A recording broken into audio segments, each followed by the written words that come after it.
இந்த மறியல் போராட்டத்தில் 1,50,000க்கு மேற்பட்ட தொண்டர்கள் மக்கள் பெருந்திரளாக கலந்து கொண்டிருக்கிறார்கள்.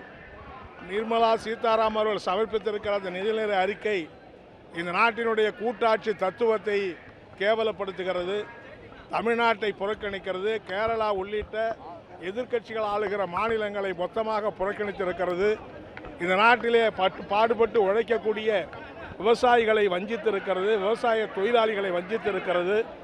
ஒரு பக்கம் ஏழை எளிய நடுத்தர மக்களை வஞ்சித்துவிட்டு பெரிய பெரிய அம்பானி அதானி போன்றிருக்கிற கார்ப்பரேட் முதலாளிகளுக்கு வரி சலுகை வழங்கக்கூடிய ஒரு நாசகரமான பட்ஜெட்டை இந்த நாட்டில் நிதியமைச்சர் நிர்மலா சீதாராமன் மோடி அரசு இன்றைக்கு தாக்கல் செய்திருக்கிறது. இந்த பட்ஜெட்டின் மூலம் இந்திய நாட்டு மக்களுடைய வாழ்வாதாரம் மிகப்பெரிய பாதிப்புக்கு உள்ளாகும். வேலையில்லாத திண்டாட்டத்திலே பாதிக்கப்பட்டிருக்கிற இளைஞர்களுக்கு வேலை கிடைக்காது. மத்திய அரசு நிறுவனங்களிலே காலியாக இருக்கக்கூடிய பல லட்சம் இடங்களை காலி செய்வதற்கு கூட இந்த அரசாங்கம் தயாராக இல்லை. எனவே இப்படிப்பட்ட நாசகர பட்ஜெட்டை கண்டித்து முதல் கட்டமாக இடதுசாரி கட்சிகளின் சார்பிலே மாபெரும் மறியல் போராட்டம் நடைபெறுகிறது. தொடர்ந்து இடதுசாரி கட்சிகள் மோடி அரசாங்கத்தையும் நாசகர பொருளாதார கொள்கையை எதிர்த்து மாபெரும் மகத்தான போராட்டத்தை தொடர்ந்து நடத்துவோம்.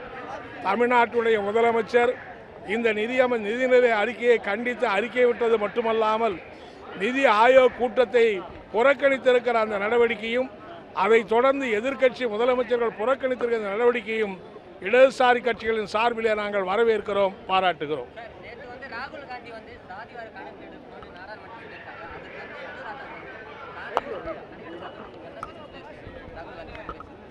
ராகுல் காந்தி மட்டுமல்ல, எதிர்க்கட்சிகள் எல்லாமே சாதிவாரி கணக்கெடுப்பை நடத்த வேண்டும் என்று வற்புறுத்திக்கிட்டு இருக்கிறோம். இதில் மிக கேவலமான காரியம் என்னவென்று சொன்னால், இப்படி சாதிவாரி கணக்கெடுப்பு நடத்த வேண்டும் சொல்லக்கூடிய ராகுல் காந்தியை ஒரு கேவலமான முறையிலே பாஜக எம்பிக்கள் பேசுவது என்பது வன்மையான கண்டனத்துக்குரியது. நான் என்ன கேட்குறேன்னா, 2021 மக்கள் தொகை கணக்கெடுப்பை நீங்கள் ஏன் நடத்தலை? அன்னைக்கு கொரோனான்னு சொன்னீங்க, கொரோனாவிலேயே பல மாநிலங்கள் பல நாடுகளில் நடந்திருக்க, ஏன் இங்கே நீங்கள் நடத்தலை? இப்போது நடத்துங்கன்னு சொன்னால் இப்போது நீங்கள் நடத்த மாட்டேங்கிறீங்க. அந்த மக்கள் தொகை கணக்கெடுப்போடு ஏற்கனவே 2011 சாதிவாரி கணக்கெடுப்பு நடந்திருக்கிறது.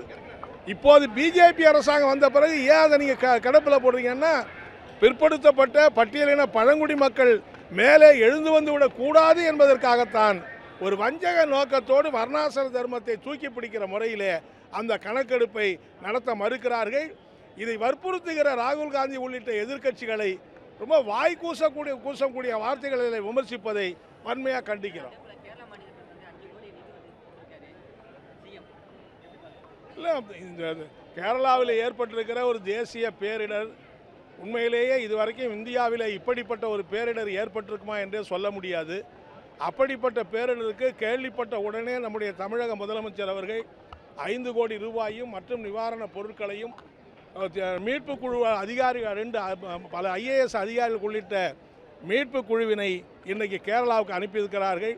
மாண்புமிகு பொதுப்பணித்துறை அமைச்சரை கேரளாவுக்கு அனுப்பி அந்த நிதியை கொடுத்தது மட்டுமல்லாமல் இன்னும் தேவையான உதவிகளை எல்லாம் நாங்கள் வழங்க தயாராக இருக்கிறோம் என்று சொல்லியிருப்பது உண்மையிலேயே பாராட்ட வேண்டியது. இந்த இடதுசாரி கட்சிகளின் சார்பில் முதலமைச்சருடைய நடவடிக்கைக்கு பாராட்டுகளையும் வரவேற்பையும் நாங்கள் தெரிவித்துக் கொள்கிறோம்.